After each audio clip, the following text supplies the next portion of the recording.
breakfast with us. Tinapay again. Breakfast ni Zach.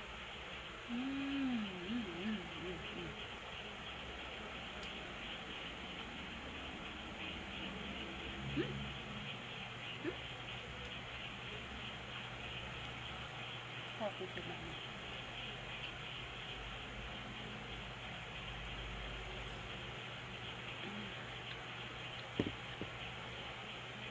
Sarap yan. Sarap ba yan? Sarap? Ano yan?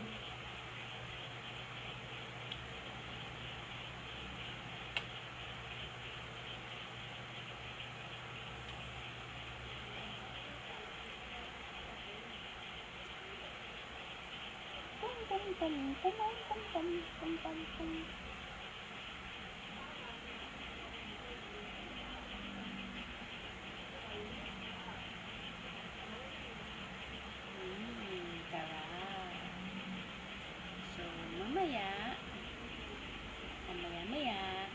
isingin natin si Ate Jelay para bantayan ika kasi parang hindi ka na matutulog eh. No?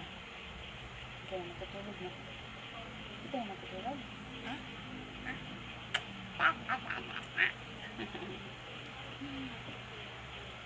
Bibili na ng food para sa lunch and dinner.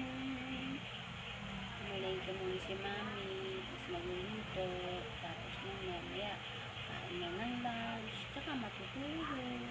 Oras ako ulit matutulog? 11, pag-alis ni Daddy, no? Pero baka hindi ko na kayanin, bumabagsak na yung mata. Tulog na ako agad. And, hindi pa tapos yung labada ko, pero hindi pa ako maglalaba ngayon kasi pinapatuloy ko pa yung mga sinampay ko, kani-kanina lang. Medyo madami kasi siya eh. So, kailangan by batch yung laban ni Mami, no? First na laba, yung para kay Daddy, Saturday, hindi, Sunday ako naglaba nun. Tapos yung second na laba kahapon, which is yung mga puti na mga damit natin.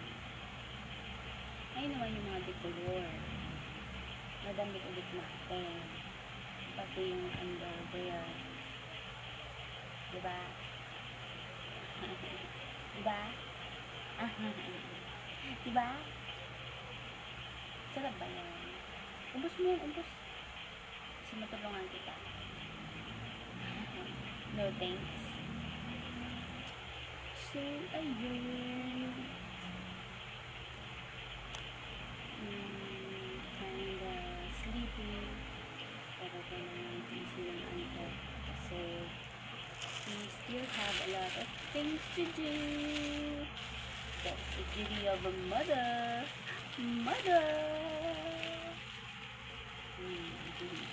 Tapos may pasok na yung mga bata kasi Monday, Tuesday, modular lang si Ate at Kuya. Bukas ang kanilang face-to-face. Alright, so guys, magbababay muna kami. See you on my next vlog. Bye! Bye ka! Bye!